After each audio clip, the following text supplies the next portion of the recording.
Rituals have existed since the dawn of mankind. Some are so deeply rooted in our society that it would be impossible to go through life without knowing them. Whether you get your rituals from the internet or from urban legend, you'll likely find some that you're familiar with in this video and some that you've never heard of. The world is so full of interesting and disturbing rituals. Some may give you something you desire, others will answer burning questions that you may have, and some are just for the thrill-seeking types. Whatever their reasons, these rituals exist to give people a chance to tempt fate. I have compiled a list of some of the most well-known and disturbing rituals. This list will include urban legends from the internet as well as from around the world. Welcome everyone, this is the Disturbing Rituals Iceberg Explained, Part 1.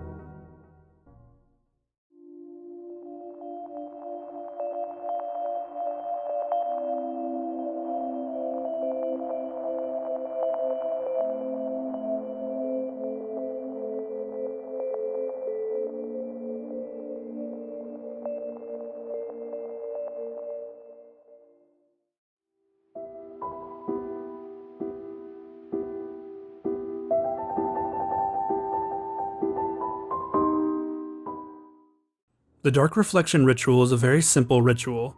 The things you'll need are a mirror, candle, and friends, the latter of which are optional. Just about everyone has heard that breaking a mirror is bad luck, but no one really knows why. The reason is because mirrors capture all of our negative energy every time we look into them. This means that if you have a mirror that is a family heirloom, or one that you use every day, then that mirror is going to contain more of your negative energy in it.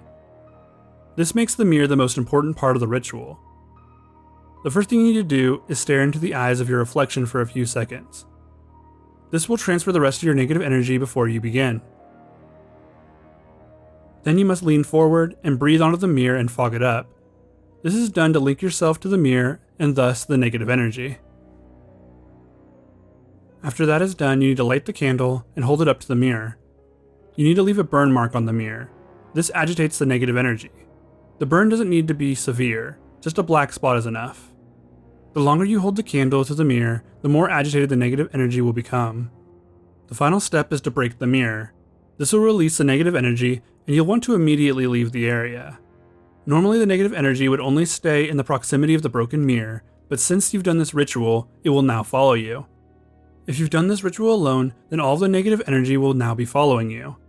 The reason it's recommended that you bring a few friends along is so that the negative energy is dispersed amongst everyone and therefore weaker. The negative energy will manifest itself as bad luck. At first, the incidents will be small in scale, a chipped nail or a flat tire, but will slowly escalate. Finally, they'll get to life-threatening levels. No matter how many people conducted this ritual, it will always end at this level for everyone. If you survive the night, the dawn will dissipate any remaining negative energy and you'll be free from it. Now, you might be asking why anyone would attempt this ritual. Well, with the dissipation of the negative energy and bad luck, will come a period of good luck.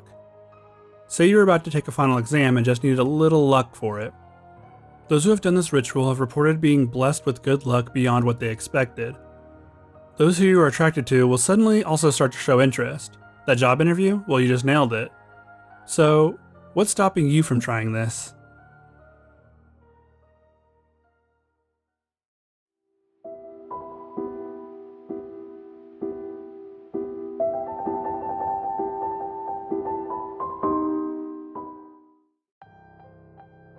The Holders is about a set of cursed objects and those that seek them out. There are a total of 538 objects, but there used to be more before they were lost. The idea is simple.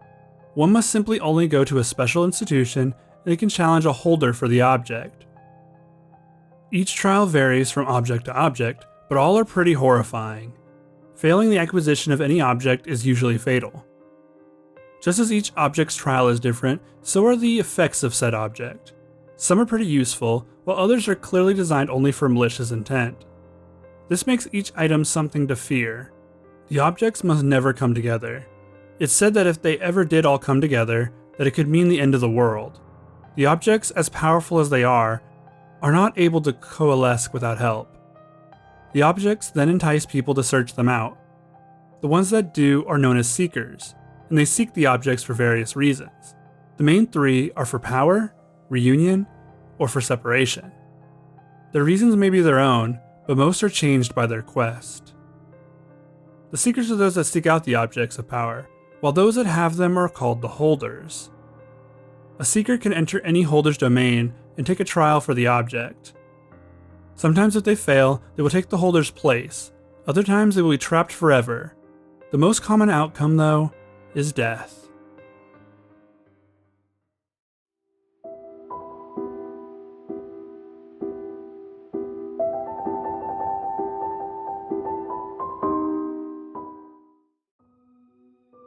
The Raven Man ritual is a summoning ritual for the Raven Man. He is said to look mostly like a man but with wings for arms.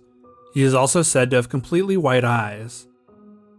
The Raven Man can be summoned to answer a question or do something for the person who summoned him. In order to summon the Raven Man, you'll need 5 candles, salt, a knife or needle, and a talisman of protection. The talisman can be anything that could be used for such things, but mostly these objects are religious or deeply personal. You must then draw a circle of salt on the floor. The candles should be lit after lining them up. The final candle must be lit with some blood from the person doing the summoning. This is what the needle or knife is for. While lighting these candles, the user must speak an incantation. If all that is done correctly, the Raven Man will appear within the circle of salt. Sometimes you'll be able to see the Raven Man standing in the salt circle, but more often than not, you'll only feel his presence. You can then make a request of the Raven Man. You can ask him a question or make a request of him. The Raven Man will answer or do what you asked. Once that is done, you must then thank the Raven Man for his time. For the final part of the ritual, you'll need to snuff out each candle individually and repeat, "I release you, Raven Man." Make sure not to blow out the candles, and only snuff them out with your fingers or a snuffer. Clean up the salt and take it to any doors that lead outside of your house. Dump the salt in front of any entryways to your home. Make sure to keep your object of protection close to you, even as you sleep. If you don't, the Raven Man may come and ask you for a favor. You don't want to do any favors for the Raven Man.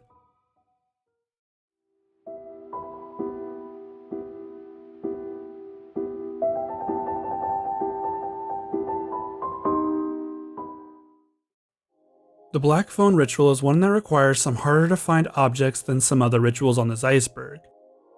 First off, you'll need to get a black rotary dial phone. These can be pretty hard to come by these days, but you can go to a thrift store or try eBay and see what your options are. You also need 2 black cords, each should be about 40 centimeters, a piece of paper and a pen, and finally a watch. First thing you'll do is tie the handset of the phone as tightly as you can. Second, check to make sure there's no light that can enter the room. Close all windows with curtains and turn off all lights in other rooms. It is advised to keep a light on near where you put the black phone. Once everything is set up, you'll need to dial 204-060-80 and then return the handset to its resting position. Lift it again and dial 255-158-23 and leave the handset lying off the hook. You have to be as quiet as possible and make your way to each room and close the door behind you. You should have 4 rooms that you'll need to close the doors of. At the last door, you'll need to enter the room and close the door. Tie a double 8-shaped knot on the doorknob. Open your eyes in the dark room but don't speak. Head over to the window of the room and peer out. If you can't see anything because the windows are now blacked out, then it worked. Once you're ready to end the ritual, you'll need to find an 8-digit number that should be lying somewhere in this room. Grab it and write it down. Memorize it as well. You'll need to grab hold of the knot you made, close your eyes, and repeat the 8-digit number over and over again in your mind. You still can't speak during this part. Remember to also keep your eyes closed, even if you feel something tugging on you. If you hear voices or sounds, do not respond and keep repeating the number. Do it a dozen times. After that, you can get up and check the window again. If you can safely see outside again, then congratulations, you made it back. If not, then you have to do this last step over again. Once back in the normal world, you'll need to burn that piece of paper with the number on it. Then place it in a satchel and keep it with you. From now on, you'll be more privy to the supernatural, and you'll experience more strange occurrences. None of these will be good though, so Play at your own risk.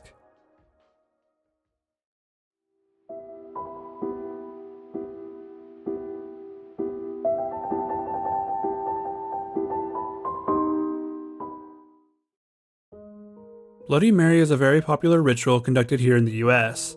It is probably one of the first things I think of when I think of rituals.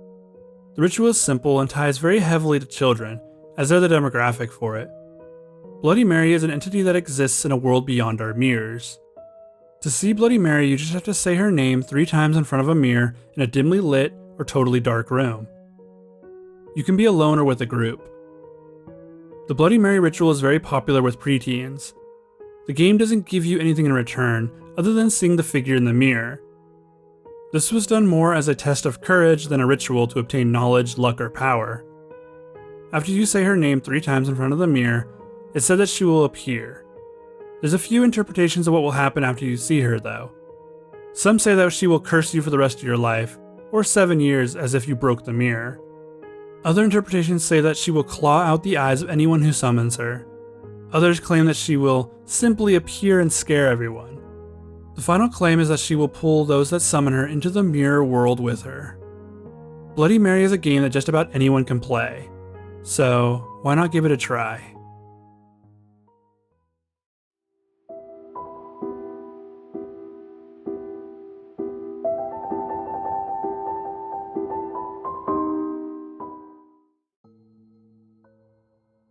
Tulpa is a ritual that requires a strong mind and imagination. A tulpa is an object or being created purely through the power of thought. It is believed by some that only those with psychic abilities are the main people who can create tulpas. Tulpa is also the name of a classic era creepypasta, the focus being on a man who needs a job and finds one in a testing facility. At the testing facility, they ask if he can spend his time trying to manifest his tulpa, or an imaginary version of himself. The test starts off as you expect, with nothing more than him just imagining himself standing in the room. Eventually he's able to imagine his tulpa doing more things and existing beside him. The test continues and the man is perfectly able to manifest his tulpa. The scientists start adding in disturbing music to distract him and see if he's still able to manifest his tulpa. He continues, and is in complete control of his tulpa, for a while at least. Eventually he starts to manifest his tulpa when he's not at the lab, and has conversations with it. The tulpa remembers everything that's happened in his life. Every page of a book he read, every conversation he's ever had, and even starts showing signs that it knows and remembers more than the man himself. After a while, the tulpa convinces the man that he doesn't really need anyone besides it. The man slowly lets go of all of his connections to the real world and only talks to his tulpa and the scientists. After an argument with a friend, where the man's tulpa convinces him to punch him, the man decides he's done with his tulpa. He stops imagining it and tries to move past it altogether. It works. He's able to return to a mostly normal life. The man plans to tell the scientists that he can't follow through with the experiment any longer, but when he shows up to the lab, they drug him. The man is tied to a table and given some sort of drug concoction that forces him to manifest his tulpa. As the man fades in and out of consciousness, he swears that he hears the scientist talking to his tulpa. The tulpa also looked different. It didn't look like him anymore. It had long teeth and claws. It didn't even look human. The story ends with the tulpa killing the man's sister, the last person he had any connection to. Now he worries that the tulpa might be coming for him next.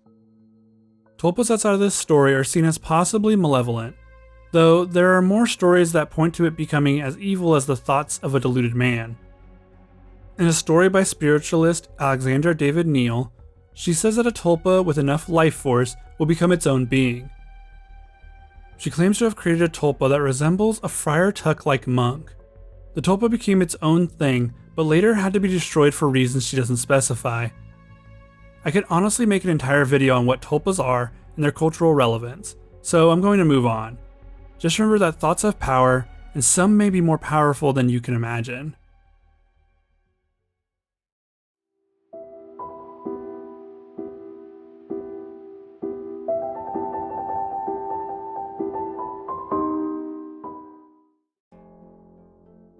The Elevator game, or Elevator to a Different World, is a game that originated in South Korea. The popularity of the game skyrocketed in late 2016 and even had another trend jump in 2021. The game is pretty simple. You'll need to go to a building with an elevator with at least 10 floors. You must enter the elevator either alone or with other players only. If there's another person in the elevator that isn't playing, then it won't work.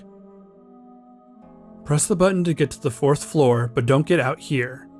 Then go to the 2nd floor, followed by the 6th floor, then the 2nd floor, and then the 10th floor. Do not get out on any of these floors, but make sure no one that is playing gets out on any of these floors either. Then, go to the 5th floor. There, a young woman could come into the elevator with you. Do not speak or look at her. If you do, dire things could happen to you. Conflicting reports of what she does to you are, well, conflicting. Then, press the button for the 1st floor. If the elevator goes to the 10th floor instead, remain on the elevator, you're still in the game. If you press the 1st floor button and the elevator goes to the 1st floor, then exit the moment the doors open. Do not speak or look back, you need to stop the game immediately. If all goes to plan and you reach the 10th floor, you can choose to get off or stay. If you choose to get off, the woman from step 4 may ask you a question and may even call your name. Do not answer her. Now you have reached the other world. To know for sure, you'll see that you are alone, or your group of players are all alone. When you're ready to return to the regular world, you'll need to do a few more steps. Firstly, return to the exact elevator you used before. Press the buttons in the same order as before, but end on the 5th floor. Once on the 5th floor, you must press the button to go to the 1st floor. The elevator will start to move to the 10th floor, but whatever you do, don't let it get to the 10th floor. Stop the elevator by clicking any other floor, then click the button for the 1st floor again. Once the elevator reaches the 1st floor, check your surroundings to make sure nothing is amiss. If everything seems normal, you may leave the elevator. If not, you must return to step 2 and start all over again. The things that you can do in the other world aren't listed. The beings you may find there can vary greatly as well. It's best to not try this ritual as entering the other world could bring something back with you. Players have reported the woman from the elevator following them home. Other reports have stated that she will kidnap players and take them back with her to the other world, for unknown reasons. Either way, would you really want to take that risk?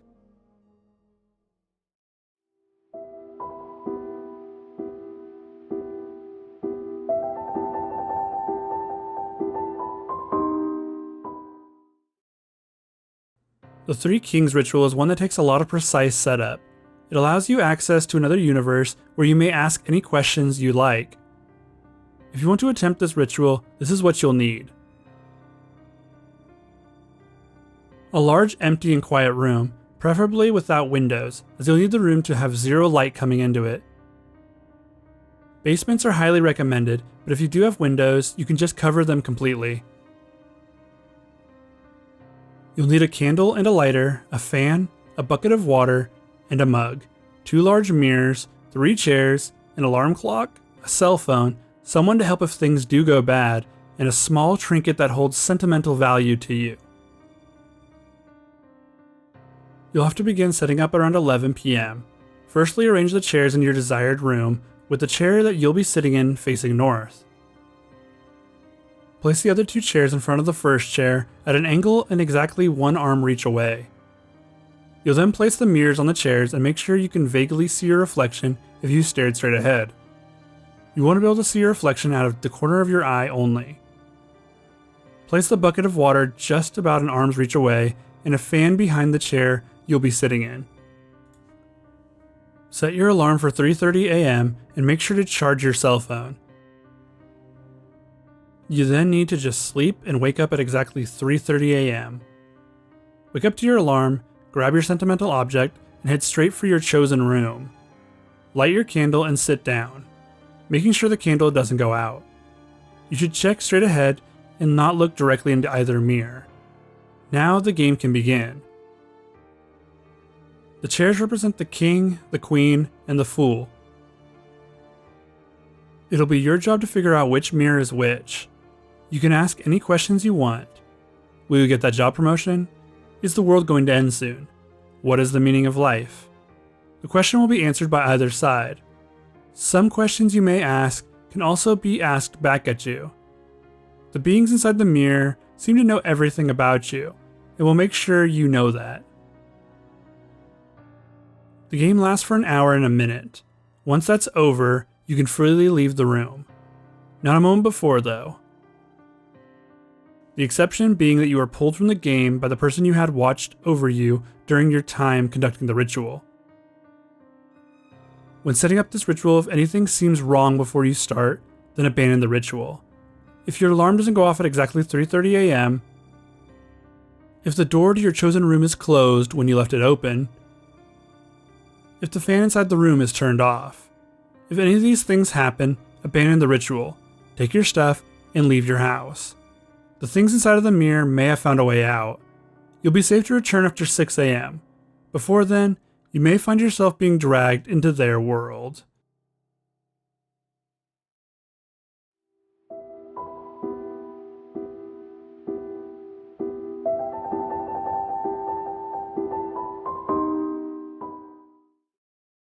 The bath game is a very popular game that originated in Japan.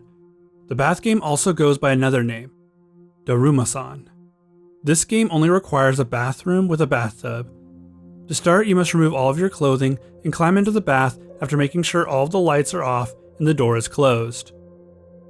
Begin washing yourself while facing the faucet with your eyes closed. Repeat the phrase, Daruma-san fell down. Don't stop repeating this until you finish washing your hair. Also make sure to keep your eyes closed. As you finish washing your hair, you'll imagine a woman standing in the bathtub. She'll fall down and hit her head on the rusty faucet. The faucet will go through her eye, killing her. You will then feel the ghost's presence. You have to say, "Why did you fall in the bathtub?" After that, you may leave the bathtub yourself. Do not drain the water, and do not open your eyes. Leave the bathroom, closing the door behind you. Now you can open your eyes. Head to bed without turning on any of the lights in your home. The next day, the game will begin. You can feel the presence of the one-eyed ghost girl following you throughout your day. Each time you feel her, she will have gotten closer. The goal of the game is to make sure that she doesn't touch you. If you feel her getting too close, you can shout at her to stop while turning to look at her. This will stop her momentarily, giving you enough time to gain some distance. This won't work forever though, so use it sparingly. You must end the game before midnight of that same day. If you don't end the game, then Daruma-san will kill you in your sleep. To end the game, you must catch a glimpse of her and shout, "I cut you loose," while making a chopping motion with your arm. This game is very dangerous for multiple reasons. For that, I must clarify that I do not recommend anyone try this game.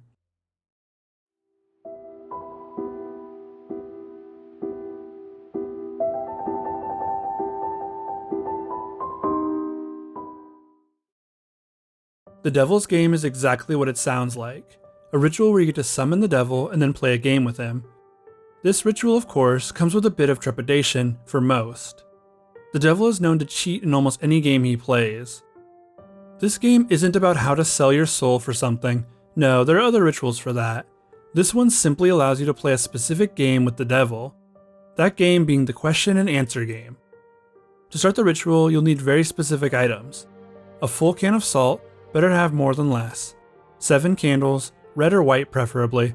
A lighter or matches to light those candles. A decent amount of red string, rope, yarn, or thread. And lastly, a full-length floor or wall mirror. With all of those in mind, you'll also need to find a church. The type of church doesn't matter as long as it is a practicing church. You also can't bring any religious paraphernalia with you. No crosses or the like, as the devil won't even show up if you have them. The very first step in this ritual is to sneak into your church of choice without being noticed. If you get caught, it would end very poorly for you and whoever found you. So you'll probably need to sneak in at night and hope they have a mirror already, because it's a bit hard to sneak in with such a thing. Once you made it into the church, find a room that is large enough for you to start setting up. You could use the main hall, a side room, or even a closet. It just needs enough room for everything. Make a circle with the salt around your mirror, making sure not to break the circle at all. If your mirror is against a wall, a semicircle will do. Start to wrap the mirror with your red string or whatever you brought. This will bind the devil to the mirror for a period of time. Now take your candles and place them around your salt circle at even intervals. They don't need to be perfect, but close enough. You'll want to make sure they are stable as well. You don't want one falling over. Once everything is set up, you'll have to do some sacrilegious act in the church to show your resolve. The easiest thing to do is turn a cross upside down. There are other things you can do, but it's easiest as you can just fix it on your way out. If you survive, that is. Turn off all the lights and light your candles. Make sure all of the doors and windows to your room are closed. The room should only be lit by the candles now. Approach the mirror and imagine the devil is looking at you from the mirror. Concentrate as hard as you can, then close your eyes and count to 10. When you open them, you should hopefully see the devil looking right at you. He'll appear to you not as the depictions have him. He won't be a red being with huge horns and such. He'll most likely appear to you as a human, somewhat attractive even. This is mainly to lull you into a false sense of security. The devil doesn't want to scare you off just yet. Once the devil is in sight, you'll need to challenge him to a game of question and response. The devil loves games and will accept no questions asked. Well, not yet. There are tons of rules for things not to do, but I'll get to those after I talk about how to play. Firstly, you'll both ask questions of the other and give responses. Pretty simple so far. Well, it gets more interesting. Every time you get a question right, you'll receive a correct answer from the devil. This can be a bit difficult depending on the devil's mood, as he might ask some really obscure trivia questions that you'll have no way of knowing. Getting a question wrong doesn't end the game. Instead, the devil is allowed to give you a wrong answer in return, though he can still tell the truth if you did get it wrong. The devil is the king of mind games after all. On the other hand, if you get a question right, he'll answer your question truthfully, or as truthfully as he can, as he's not omnipotent. Either way, you won't know if he's telling the truth or not, as he never says if the question you answered is correct. This could leave many wondering if it's even worth playing in the first place. You'll never fully know if the answers you receive are truthful or not, though aren't you dying to find out? For the most part, he'll throw rather personal questions at you, ones you think you know the answer to, but are lying to yourself about. Do you really like your best friend? Are you really confident in your career thus far? Have you lived a good life? These questions may be simple enough to answer, but if you're lying to yourself, the devil knows. He knows a lot more about you than you probably do. Thus he can lie to you all he wants, but you won't know, because you thought you answered truthfully. There are other options for this game as well. You can ask the devil a riddle, and if you can't figure out the answer, then you get a free pass on a question. Though, if the devil figures out the answer to your riddle, then you might as well just quit the game early, as he gets a free pass to lie to you. This makes the game marketably more difficult, as you'll never know which question he used his free pass on. If you decide to ask the devil a riddle, make sure you make it up yourself. Any riddle that has ever been written down, he will know the answer to. It doesn't matter how obscure it is. Your riddle must have an answer that makes sense. If it doesn't, then he gets a free pass anyway. The final thing you can do is a dare. A dare from the devil is a very scary thing, but it's not always. Depending on his mood, the devil could ask something simple of you. Tell your friend a lie, run out in public naked, humiliate your significant other. Now these things are bad, but nowhere near as bad as they can get. For a quick rule of thumb here, the devil won't ask you to directly kill or harm anyone. Well, except maybe yourself, as he could ask you to cause yourself a massive amount of pain. Regardless, you won't be asked to murder in his name. The devil may ask that you do some mundane task, like writing a number on a wall or leaving strange packages around town. These questions are far more nefarious, as they are likely in relation to another evil deed he has planned, one that will likely ruin a lot of lives. The final rule of the game is that you end it before 66 minutes and 6 seconds. Yes, I know, very funny. The devil is punctual, and you should be too. So keep the game going and make sure to end it before then. You'll find out why later. To end the game, simply bow to the devil and thank him for his time. He will then disappear from the mirror. Make sure to stare into the eyes of your reflection to make sure that it is you staring back. Once you're sure, you can start to remove the wards of protection you put around the mirror in the room. Fix the cross, clean the room, and get out without being caught if you can. Take the knowledge you have learned, or not, and go back into your life. Now for the list of things you need to make sure you don't do. Always keep your eyes on the devil during your game. If you ever look away for a second, he'll vanish from the mirror. But he's not gone. He's in the room with you, and the police will be lucky to find your body in one piece the next day. Try not to give out your name if he asks. Giving the devil your name can lead to some rather unfortunate results. Your name holds power with the devil, and this can be your soul leaving you. The police will probably find a completely intact body this time though. Also make sure to keep all your protective charms up. Don't let the candles go out, don't let the string unravel, and don't break the salt circle. The devil will have free reign if that is to happen, and you don't want that. Finally, you'll want to make sure not to go over that time limit I mentioned before. If you do, the devil will disappear from the mirror without warning. You won't even know. You'll be left with your reflection. When you try to leave, you'll see nothing but the white void. You go back and realize that only the world that was visible in the mirror exists. You'll look back at the mirror and see your own reflection smiling at you. The devil has taken your body, and he is free to use it how he pleases. He might kill one of your family members, or make an armed robbery. Whatever he has in store, it's not good. Your body will die after he's done with it at sunrise. And you'll be forever trapped in the mirror world. The funny thing about just being a soul without a body though, you exist in a world of pure thought. Every evil, creepy, and monstrous thing you've ever thought of can become real. So every single creature of your nightmares can and will become real, and they will be after you. At least it's better than being trapped in hell though, right?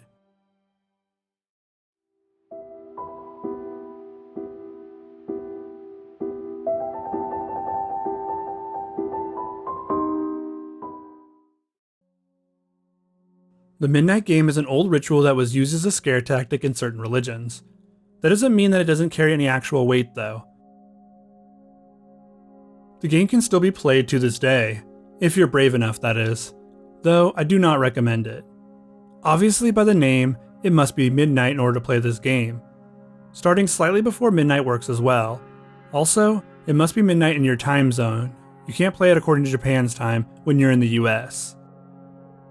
The items that you'll need are simple: a candle, piece of paper, pen or pencil, matches or a lighter, salt, a wooden door, and some of your blood but not much.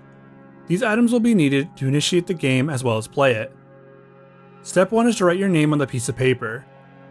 It'll need to be your full name, first, middle if you have one, and last. You cannot use someone else's name or make up a name. If you do, it won't work. Let a drop of your blood land on the paper and soak in. This is a very important part of the ritual. Also, you have to use your blood for it to work. You can't use an animal or a friend's blood. Next, you need to turn off all the lights in your desired play area. This could be your house, a friend's house, or whatever.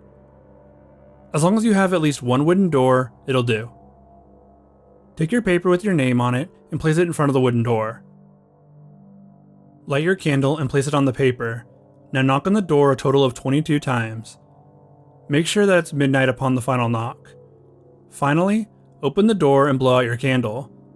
You have just let the Midnight Man into your home, and the game begins. Relight your candle quickly and try to avoid the Midnight Man until 3:33 AM. This is how the game is won. If your candle goes out while you're wandering your house, that means that the Midnight Man is close. You need to relight it within 10 seconds to avoid losing the game. If you can't do that, then make a circle of salt around you. If you fail to do both tasks, then the Midnight Man will win the game. He will make you imagine whatever your most detestable nightmare is. While you're dealing with all that, he'll rip your body limb from limb. If you successfully get your salt circle placed, then you must wait in it until 3:33 AM. If you relight your candle, then you can proceed with the game. These are the only ways to win the game. Do not turn on the lights during the midnight game. Do not use a flashlight during the midnight game. Do not sleep during the midnight game. If you do any of these things, there will be dire consequences. This game is really only for those thrill seekers that do it just for the thrill. There is no reward for winning the midnight game, though there is a massive loss. Play at your own risk.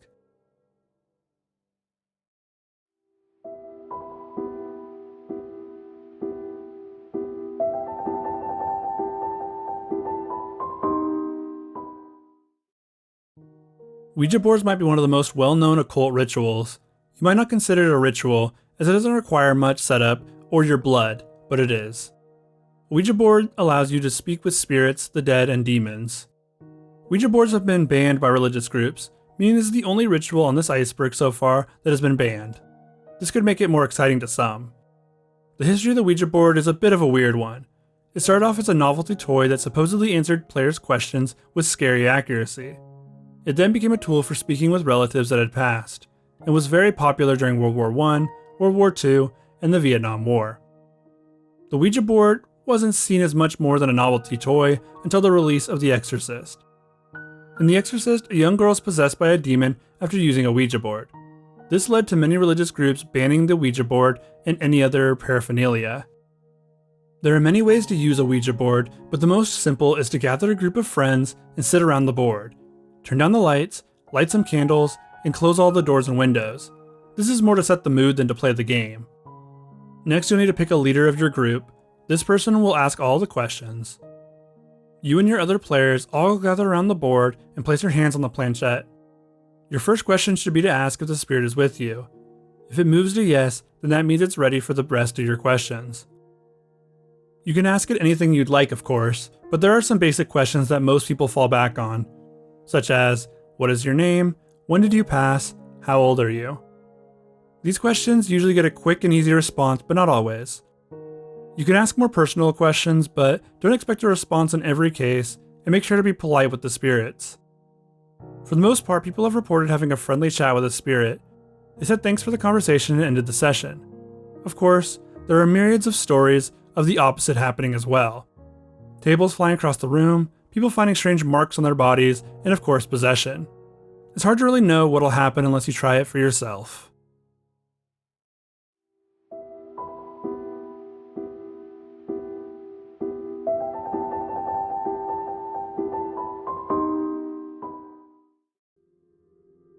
Is there anything that you desire so badly that you would risk everything for?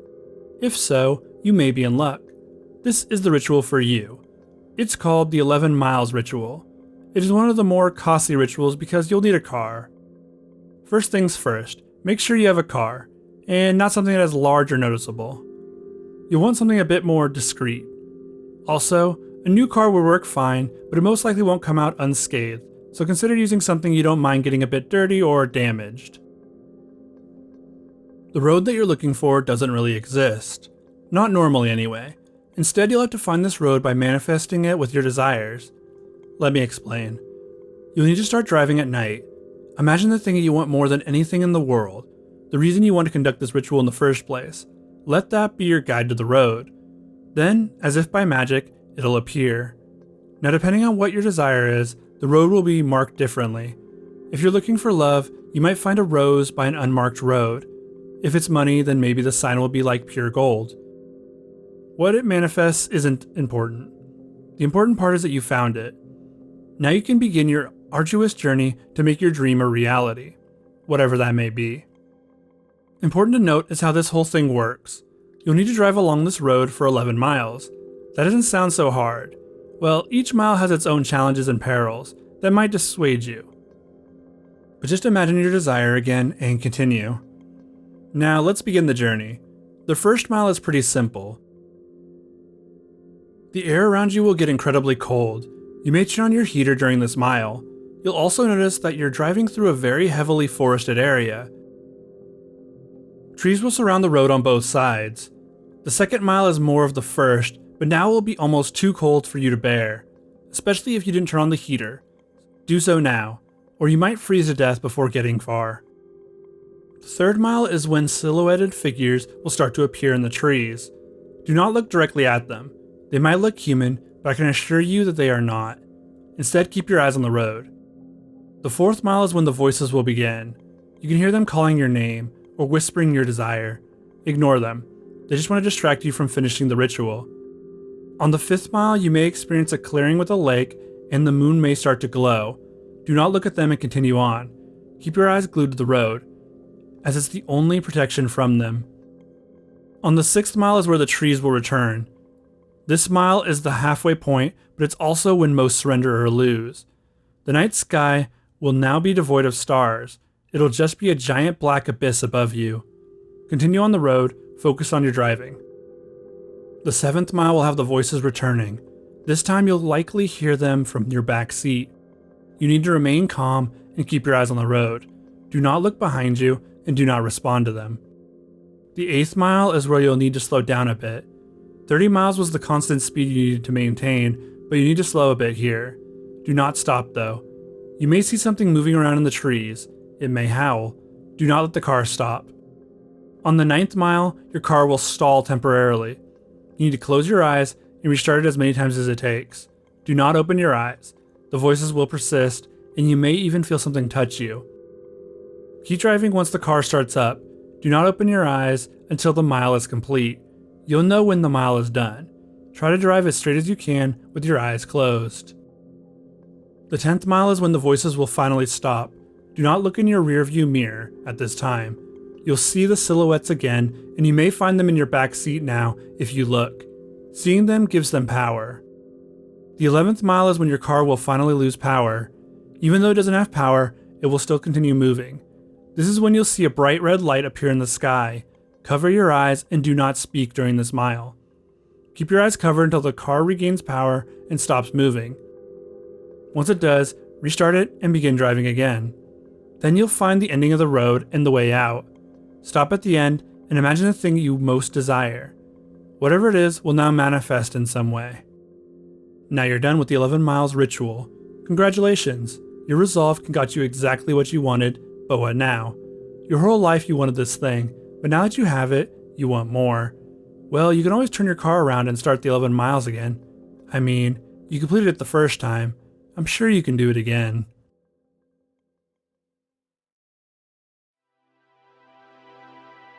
A huge shout out to my Patreon supporters, Blow and O's and Nora Kingsley, for helping support my content creation. Thank you to everyone who's left a comment on my videos and who continue to support me. You guys really help keep this channel going, and I hope to see you guys all in the next video.